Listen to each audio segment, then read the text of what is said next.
시편 119편 이 10번째는 히브리 알파벳으로 친다고 한다면 요드라는 알파벳 앞자로 따가지고 시편의 내용이 시작되는 내용입니다. 내용은 간단합니다. 하나님의 말씀을 더욱 신뢰하게 하소서. 그리고 내가 원수로 하여금 수치를 당하지 말게 하소서. 이 두 가지의 핵심적인 내용을 다루고 있습니다. 시인은 하나님의 말씀을 깨달아서 주님의 말씀을 떠나지 않고 믿음을 지킬 수 있게 되었다고 말씀하고 있습니다. 시인이 깨달은 것은 세 가지라고 생각이 듭니다. 첫 번째는 무엇이냐면 하나님의 주권에 대한 철저한 인식이 있었고, 두 번째는 내 안에 깨닫기를 원하는 그런 마음의 열정이 있었고, 세 번째는 육체에 속한 사람에게는 이러한 깨달음이 없기 때문에 하나님께서 창조하시고 또 하나님의 말씀을 따르는 사람만이 이러한 진리를 깨달을 수 있다. 이것을 오늘 시인은 그의 입술로 고백하는 것입니다. 요한복음 6장 말씀 보게 되면 오병이어의 사건이 나오고 무리를 걷는 예수님이 나오고 그 다음에 예수님이 제자들에게 생명의 떡이다 이렇게 말씀하시는 장면이 나오게 되는데, 이 생명의 떡이라는 말씀이 예수님께서 그전까지는 하시지 않았던 실질적인 십자가에 대한 말씀이고 또 복음에 대한 말씀입니다. 그런데 이 말씀을 듣게 되자 예수님을 따랐던 많은 제자들이 있었거든요. 12제자뿐만 아니라 예수님을 따랐던 제자들이 어마어마하게 많았습니다. 그런데 그 제자들이요, 이 요한복음 이제 6장 35절 이후에 생명의 떡에 대한 예수님의 말씀을 듣고 제자들이 다 떠나버려요. 그 6장 61절에서 69절 말씀을 정리해 보게 되면 이렇습니다. 61절 말씀 보게 되니까 예수께서 스스로 제자들이 이 말씀에 대하여 수군거리는 줄 아시고 이르시되 이 말이 너희에게 걸림이 되느냐. 예수님이 생명의 떡이다, 나는 너희를 온 진정한 메시아다 이렇게 말씀하고 있는데 제자들의 마음 가운데 이 말씀이 걸림이 되었다는 거예요. 64절 말씀 보게 되면 그러나 너희 중에 믿지 아니하는 자들이 있느니라 하시니 이는 예수를 믿지 않는 자들이 누구며 또한 자기를 팔 자가 누구인지 처음부터 아셨다. 지금 예수님을 따라다니는 제자들 중에는 정말 예수님을 따라다니는 제자가 있는가 하면 예수님을 진짜 믿지 않고 따라다니는 제자가 누구인지를 예수님은 이미 다 알고 계셨다는 거예요. 심지어는 가룟 유다가 자기를 팔 것까지도 주님은 다 알고 계셨다는 것이죠. 그때부터 66절 말씀 보게 되니까 그때부터 그의 제자 중에서 많은 사람이 떠나가고 다시 그와 함께 다니지 아니하더라. 수많은 제자들이 예수님이 생명의 떡이라는 이 말씀을 듣고 다 떠나버렸어요. 이제 남은 사람들은 몇 명 남았니? 12명 제자 딱 남은 거예요. 예수님이 그 제자들에게 묻습니다. 너희도 가려느냐? 제자들에게 묻습니다. 너희도 가려느냐? 그러자 시몬 베드로가 이렇게 대답을 합니다. 주여, 영생의 말씀이 주께 있사오니 우리가 누구에게 가오리까? 우리가 주는 하나님이 거룩하신 자이신 줄 믿고 알았삼나이다. 베드로는요, 주님의 말씀을 진짜 믿고 믿음으로써 주님을 따랐다는 것을 보여주고 있는 것이죠. 마찬가지로 오늘 73절의 말씀과 같이 내가 깨달아 주의 계명을 깨닫게 배우게 되니까 주님을 내가 끝까지 따르고 순종하게 되었다라는 것을 말씀하고 있다라는 것이죠. 함께 73절 말씀 같이 읽겠습니다. 시작. 주의 손이 나를 만들고 세우셨사오니 내가 깨달아 주의 계명들을 배우게 하소서. 무엇을 깨달았는가? 이 시인이 무엇을 깨달았는가? 고난 속에서 나를 만들어 가시는 하나님을 깨달았다고 말씀하고 있습니다. 주의 손이 나를 만들고 세우셨다. 이거는 창조신앙과 연결이 되는 것입니다. 우리는 하나님께서 이 땅을 창조하시고 우리 인간을 창조하신 것을 우리가 믿어야 된다는 것이죠. 그래서 내가 누구인지, 내가 누구에 의해 창조되었는지, 내가 누구의 손에 붙잡혀 살아가고 있는지를 우리가 분명하게 알 때 우리의 신앙은 흔들리지 않는다는 것입니다. 철학은 인간의 존재의 가치에 대해서 설명하는 학문이죠. 진화론을 믿게 되면 우리 인간은요, 동물인 거예요, 조상이. 그럼 우리 인간의 가치는 무가치한 존재가 되는 것입니다. 오늘날에는 인간을 원숭이로 동물로 보는 것이 아니라 인간을 돈으로 보는 경우도 많이 있다는 것이죠. 황금 만능주의, 물질 만능주의가 인간의 존재의 가치를 돈으로 보게 만들고 물질적으로 보게 만드는 그러한 세상이 되어가고 있습니다. 성경은 우리에게 하나님께서 창조하신 우리의 목적을 말씀하고 있습니다. 이사야서 43장 21절 말씀인데요. 이 백성은 나를 위하여 지었나니 나를 찬송하게 하려 함이라. 하나님께서 우리를 창조하신 목적은요, 하나님을 찬송하고 하나님을 예배하기 위해서 우리를 창조하신 줄 믿으시기 바랍니다. 오늘도 여러분 하루가 그냥 지나가는 것 같습니까? 하루가 지나가서 이 시간 예배의 시간이 돼가지고 내가 예배의 자리에 있는 것 같습니까? 아니에요. 우리의 삶에는 분명한 목적이 있습니다. 하나님의 뜻을 이루어가는 우리의 삶의 목적이 있기 때문에 하나님께서는 오늘도 이 자리에 와서 우리를 부르시고 예배하게 하시는 줄 믿으시기 바랍니다. 그렇기 때문에 이 73절의 말씀과 같이 주의 손이 나를 만들고 세우셨사오니 내가 깨달아 주의 계명들을 배우게 하소서. 하나님이 나를 창조하셨기 때문에 그 창조의 사용 설명서는 어디 있다는 거예요? 이 성경 말씀에 있다는 거예요. 나를 만드셨는데 나의 삶을 하나님께서 어떻게 인도해 가실 건가에 대한 모든 말씀의 답이 하나님 말씀에 있으니까 우리가 주의 말씀을 더욱더 가까이 할 수 있기를 주님의 이름으로 축복합니다. 두 번째는요, 74절 말씀 같이 읽겠습니다. 74절 말씀입니다. 시작. 주를 경외하는 자들이 나를 보고 기뻐하는 것은 내가 주의 말씀을 바라는 까닭이니이다. 두 번째로 이 시인이 깨닫는 것은 무엇이냐면 말씀을 깨닫는 자는 주의 말씀을 더욱더 사모하게 된다는 것입니다. 하나님의 사람이 은혜를 입게 되게 되면 당연히 다른 이들에게도 복된 존재가 되는 것이죠. 그렇습니다. 정말 영적인 경험이 풍부한 사람들을 만나게 되면 우리가 큰 위로가 될 때가 있습니다. 공동체 안에서도요, 믿음이 참 좋은 사람들을 그 공동체 안에 두게 되면요, 그 자리 가운데 은혜가 있고 열매가 있더라는 것이죠. 그래서 여러분, 우리가 참 목장 모임을 하는 것이 참 중요한 것입니다. 말씀을 나누는 가운데서 공동체에 소망이 생기고 믿음이 더욱더 자라게 된다는 것이죠. 여러분, 이렇게 깨어 있어야지만 하나님의 말씀을 더욱더 사모하게 되고 그 말씀 가운데 우리가 공동체 안에서 유익을 끼치는 사람이 될 수가 있게 된다는 것입니다. 반면에 안 좋은 영향을 끼치는 사람이 있죠. 마음에 낙담이 있고 분노가 있고 또 마음에 미워하는 마음이 있다고 한다면 그 공동체는 힘들어지게 되는 것이죠. 그들을 만나고 기뻐하는 자들도 극히 드물다는 것입니다. 하나님의 말씀에 소망을 주는 자는 그 얼굴이 빛나고 공동체가 기뻐하게 된다는 것이죠. 특별히 오늘 말씀처럼 하나님을 경외하는 자들이 나누는 진정한 기쁨은 하나님의 말씀을 나누며 바라는 데 있다는 것입니다. 세상적인 얘기는 여러분 대부분 부정적이고 참 깊이가 없는 내용들이 많습니다. 그러나 하나님의 말씀을 나눌 때 우리의 영혼이 살아나고 육도 힘을 얻게 된다는 것이죠. 이사야 40장 28절 31절 말씀 보게 되면 너는 알지 못하였느냐? 너는 듣지 못하였느냐? 영원하신 하나님 여호와 땅끝까지 창조하신 이는 피곤하지 아니하시며 곤비하지 아니하시며 명철이 한이 없으시며 피곤한 자에게는 능력을 주시며 무능한 자에게는 힘을 더하시나니 소년이라도 피곤하며 곤비하며 장정이라도 넘어지며 쓰러지되 오직 여호와를 앙망하는 자는 새 힘을 얻으리니 독수리가 날개치며 올라간 같을 것이요 다른 박질하여도 곤비하지 아니하겠고 걸어가도 피곤하지 아니할 것이라 라고 했습니다. 하나님의 말씀을 경외하는 자는 하나님께서 이렇게 우리에게 힘을 주시고 또 우리에게 능력을 주실 줄을 믿으시기 바랍니다. 세 번째 75절 말씀 함께 보겠습니다. 75절입니다. 시작. 여호와여 내가 알거니와 주의 심판은 의로우시고 주께서 나를 괴롭게 하심은 성실하심 때문이다. 시인은 심한 시련을 겪게 되는 것 같습니다. 그 가운데서도요, 시인이 소망을 잃지 않았다는 거예요. 주께서 나를 괴롭게 하시면 성실하시기 때문이다. 이것이 무슨 뜻입니까? 나를 고난 가운데 두시지만 그것이 하나님의 손길 가운데 내가 있다라는 소망을 지금 발견하고 깨달았다는 것이죠.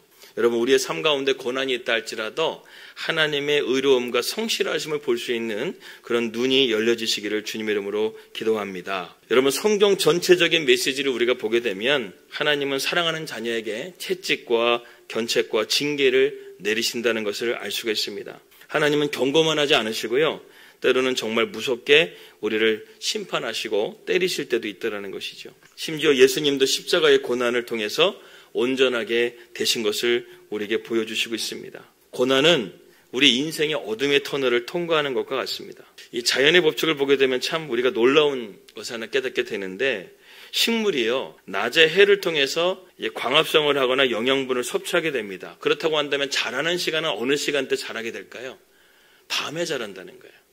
낮에는 영양분을 섭취하고 광합성을 섭취하고 자기 몸의 모든 것들을 이제 자랄 수 있는 것들을 축적을 해놓은 다음에 이제 밤이 되게 되면 그 영양분을 골고루 이렇게 하면서 밤에 자라기 시작한다는 거예요. 그렇기 때문에 우리가 믿음 생활에서 고난이라는 것은요, 밤이지만 비록 힘들고 어렵지만 하나님이 우리를 성장시켜 가시는 시간이라는 것을 우리가 깨달아야 된다는 것입니다. 우리는 말씀대로 사는 것이 쉽지가 않습니다. 순종하며 사는 것이 쉽지가 않습니다. 그러나 하나님은 우리가 그렇게 살아가도록 우리를 인도하시고 도우신다는 것이죠. 최근에 어떤 자매가요, PT를 한다고 50만 원의 그 PT 그 프로그램을 이제 끊었다고 합니다. 그게 정말 힘들거든요. 단기간에 이게 몸에 살을 빼고 또 몸을 이렇게 만들어가는 것이기 때문에 어떻게 보게 되면 사서 고생하는 것 같습니다. 그러나 시간이 지나면요, 내가 내 몸이 좋아지는 것을 알게 된다는 것이죠. 그러면서 모든 일에 자신감도 붙게 되고 능동적인 사람이 된다는 것입니다.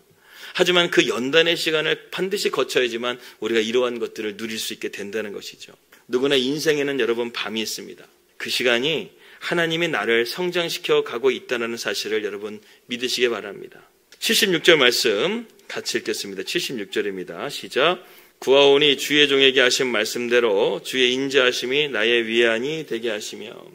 네 번째로는 우리가 알 수 있는 것은 하나님의 인자하심을 이 시인은 깨닫고 있습니다. 하나님의 인자하심. 전쟁 영화에서 여러분 보게 되면 전투 이렇게 전략 회의를 하게 될 때가 있습니다. 전략 회의를 하는 것을 보게 되면 모형과 구조물을 만들어서 어디에 군사를 무기에 배치할 것인지 치밀하게 의논을 합니다. 그리고 전략이 확정되게 되면 명령이 전달되어져서 이제 실전에 배치가 되게 되죠. 군사들은 어떤 전략인지는 알지 못합니다. 그냥 그저 명령에 복종하고 순종할 뿐이죠. 그런데 시간이 지나고 보니까 어느새 그 전장에서 내가 승리하고 있다는 것을 깨닫게 됩니다. 승리의 전략이었다는 것이죠. 여러분, 하나님의 인도하심도 이와 마찬가지입니다. 우리의 삶에 하나님의 선하심과 인자하심을 우리가 믿고 오늘도 우리의 삶에 최선을 다하는 삶을 살아가게 되면 어느새 우리는 우리 그 문제를 극복하게 되어져 있고 승리하는 삶을 살 수 있게 된다는 것이죠. 그래서 시인은요, 하나님의 명령과 말씀에 무조건 순종해야 된다고 말씀하고 있습니다. 여기서 여호와의 인자하심, 인자라는 단어가 헤세드라는 단어를 쓰고 있습니다. 헤세드는요, 쉽게 말해서 하나님과 한결같은, 하나님의 한결같은 사랑, 한결같은 자비를 뜻하는 단어가 바로 헤세드라는 것입니다. 그러니까 지금 시인은요, 하나님의 말씀대로 순종했더니 주님의 인자하심이 나에게 위로가 되고 평안이 되었다. 여러분, 우리의 삶도 마찬가지입니다. 하나님의 말씀을 우리가 끝까지 무조건 순종하고 믿음으로 나가게 되면 하나님은 선하게 우리의 삶을 인도해 주실 것을 믿습니다.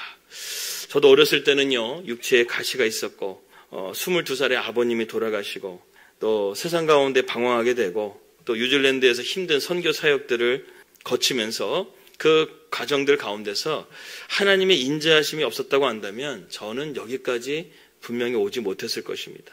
하나님께서요, 이러한 고난 속에서 저를 지켜주시고 저를 보호해 주시고 한결같은 사랑으로 항상 저를 인도해 주셨기 때문에 오늘 제가 여기까지 올 수 있었던 것이죠. 여러분들도 마찬가지입니다. 하나님의 인자하심이 있었기 때문에 오늘 이 시간에 하나님을 찾고 예배하는 이 자리로 하나님이 여러분들을 부르신 줄을 믿습니다. 그 인자하심을 통해서 여러분들 하나님 안에 참된 위로를 얻으시고 그리고 하나님께 영광을 돌릴 수 있는 거룩한 주의 백성들이 되시기를 주님의 이름으로 축복합니다. 77절 말씀 보겠습니다. 77절 말씀입니다. 같이 읽겠습니다. 시작. 주의 긍휼이 여기심이 내게 임하사 내가 살게 하소서. 주의 법은 나의 즐거움이니이다. 우리는 오늘도 주님의 긍휼이 여기심을 받아 살아가고 있습니다. 나라도 마찬가지죠. 지금 이렇게 혼란스러운 나라 가운데 지금 우리가 오늘도 이렇게 살아가고 있다는 것 자체가 참 기적이 아닐까 생각이 됩니다. 우리가 평안하게 예배에 나올 수 있는 것은요, 정치하는 사람들이 똑똑해서가 아니겠죠. 그렇죠? 저들 때문에 지금 나라가 정말 망할 것 같은데 그래도 하나님이 지금 이 나라를 붙들어 주시고 계신 것을 여러분 믿으시기 바랍니다. 하나님이 지금 긍휼히 여겨주시고 있는 거예요. 지금 믿는 자들이 할 수 있는 최선의 일은 하나님께 기도하는 것입니다. 그러면 그분의 시간에 모든 것을 바로잡아 주시고 안정을 주실 거라는 것이죠. 참 놀랍게도요, 연말되게 되거나 또 우리나라가 정치적으로 지금 뭐 그런 상황도 있게 되면 항상 이맘때쯤에 북한에서 미사일 도발을 합니다. 근데 북한 가만히 있어요. 왜? 지금 너무 재밌거든요, 우리나라가. 지금 돌아가는 게 너무 재밌어요. 북한이 지금 가만히 있어요. 미사일도 터뜨리지 않고 스스로 지금 망하는 거를 지금 보겠다고 지금 저렇게 가만히 있는 거예요.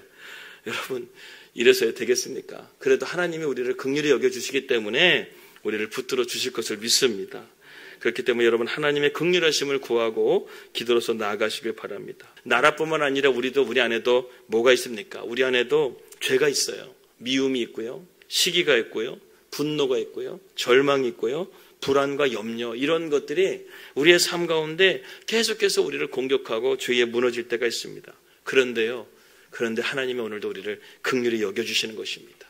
긍휼히 여겨주시기 때문에 오늘도 저와 여러분들이 이렇게 살아가는 것이죠. 오늘도 우리가 주의 긍휼하신 가운데 우리가 살아감을 통해서 하나님의 말씀을 우리가 기뻐하고 즐거워할 수 있는 저와 여러분들이 되시기를 주님의 이름으로 기도합니다. 78절 말씀 보겠습니다. 78절 같이 읽겠습니다. 시작. 교만한 자들이 거짓으로 나를 엎드렸으니 그들이 수치를 당하게 하소서. 나는 주의 법도들을 작은 소리로 읊조리니이다.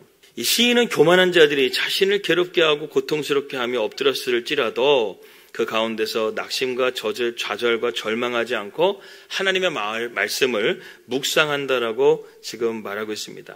여러분, 세상 사람들이 볼 때 이러한 우리의 모습을 보게 되면 되게 미련하다, 어리석다고 말할 것입니다. 문제를 풀어야지 하나님의 말씀을 묵상한다고 문제가 해결되냐, 이렇게 세상 사람들은 우리를 어리석다고 미련하다고 말할지 모릅니다. 그러나 시인은요, 그런 세상 사람들의 조롱과 세상 사람들의 그러한 말에 연연하지 않고요, 말씀을 붙들겠다고 지금 고백하고 있는 것입니다. 그렇게 되게 되면요, 하나님께서 역사해 주신다는 것을 믿었다는 것이죠. 인도에 보게 되면 인도에는 큰 비단뱀이 있어요. 아주 굵고 이렇게, 그러면 사람도 이렇게 지나가다 공격을 해가지고 사람도 삼켜먹는 그런 큰 비단뱀이 있는데, 어느 날 선교사님이 그곳을 지나가다가 비단뱀을 만나게 됩니다. 공격을 당해가지고 선교사님이 이제 그 비단뱀이 온몸에 칭칭 그 선교사님을 감은 거예요. 그런데 그 선교사님이 하나도 떨지 않고요, 그 순간에 눈을 감고 시편의 말씀을 암송을 했다고 합니다. 여호와는 나의 목자시니 내게 부족함이 없으리라. 그날의 푸른 초장과 시원한 물가를 인도하시는도다. 내 영혼을 소전시키시고 자기 이름을 위하여 의의 길로 인도하시는도다. 내가 사망의 음침한 골짜기 하면서 이렇게 시편 23편의 말씀을 계속해서 묵상하고 암송을 하고 있는데, 마음에 하나님께서 눈을 감고 암송하고 있는데 마음에 평안을 주시면서 하나도 떨리지가 않는 거예요. 이 뱀이 한참 쪼이다 보는데 이게 사람이 긴장도 안 하고 가만히 있고 가만히 있다 보니까 오히려 뱀이 더 긴장을 해가지고 나중에 뱀이 눈을 떠보니까 뱀이 그 선교사님을 풀고 저리로 또 도망을 치는 것을 보게 되었다는 것입니다. 여러분, 이처럼 묵상하게 되면요, 우리를 칭칭 감고 있던 고난의 그 비단뱀이요, 물러가게 될 줄 믿습니다. 교만한 자들이 수치를 당하게 될 줄을 믿습니다. 힘들고 어려울수록 하나님의 말씀을 묵상하게 되면 우리 안에 그렇게 실타래처럼 엉켜져 있는 어떤 문제들도 하나님의 말씀 안에서 다 풀어내게 될 줄을 믿습니다. 79절 말씀 이어서 보겠습니다. 79절 말씀입니다. 시작. 주를 경외하는 자들이 내게 돌아오게 하소서. 그리하시면 그들이 주의 증거들을 알리이다. 7번째로 우리가 말씀을 깨닫게 하게 되면 하나님을 증거하게 된다는 것입니다. 오늘 시인의 주위에 어떤 일이 있었는지는 모르겠지만 시인이 함께 믿음 생활을 했던 사람들이, 친구들이 다 주님을 떠나보낸 거예요. 멀리 떠나보낸 것입니다. 함께 신앙생활 열심히 했고 함께 눈물을 흘리고 기도했던 그 신앙의 동지들이 다 떠나버린 거예요. 그래서 시인이요, 지금 그들을 다시금 돌아오게 해달라고 지금 중보기도 하고 있는 거예요. 고통 속에서도 함께 기도해서 그 문제를 풀어가고 목장 모임에서 함께 기도해서 그 문제를 해결했던 그 신앙의 동지들이 지금은 하나님을 멀리 떠난 거예요. 그래서 지금 뭐라고 말하냐면, 하나님, 내가 하나님 말씀 가운데 신실하게 믿음을 통해서 나의 믿음이 그들에게 증거가 되어져서 그들로 하여금 다시금 내게 돌아오게 해달라고 지금 간절하게 기도하고 있는 것입니다. 저는 여러분의 믿음을 통해서요, 여러분과 함께 신앙의 동지였던 그 사람들이 다시금 믿음으로 다시금 돌아올 수 있기를 주님의 이름으로 축복합니다. 여러분들의 믿음이 하나님 말씀 가운데 신실한 믿음이 되면 그 믿음을 통해서 돌아오게 된다는 것이죠. 이 다윗이요, 아둘람 동구 공동체에서, 아둘람 굴에서 있었을 때 빚진 자, 원통한 자, 애통한 자, 이러한 사람들이 다윗에게 400명이 찾아오게 됩니다. 그러면서 다윗과 함께 공동체 생활을 하게 되는데, 여러분, 빚진 자, 애통한 자, 원통한 자, 이런 사람들이 있게 되면 그 공동체가 어떻겠습니까? 날마다 불만이죠. 맨날 싸우죠. 그런 공동체를 바라보면서 다윗이 하나님 앞에 기도로 나가기 시작했어요.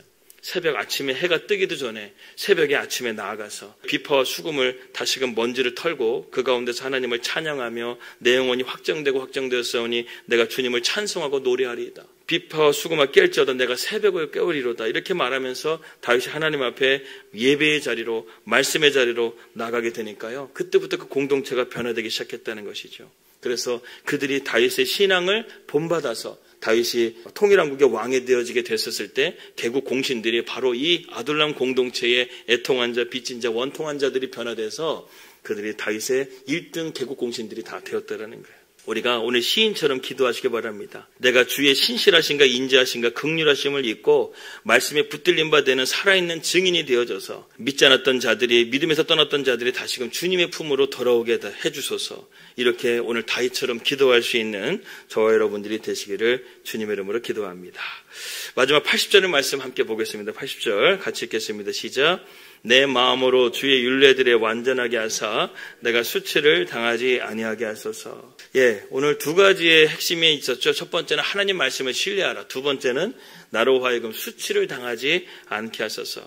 여러분, 하나님의 말씀을 완전하게 우리가 지키며 순종하며 나가게 되면 우리 세상 가운데 절대로 수치를 당하지 않습니다. 하나님의 말씀 가운데 내가 완전하지 않게 살아가게 되면 세상은 우리를 욕할 수밖에 없다는 것이죠.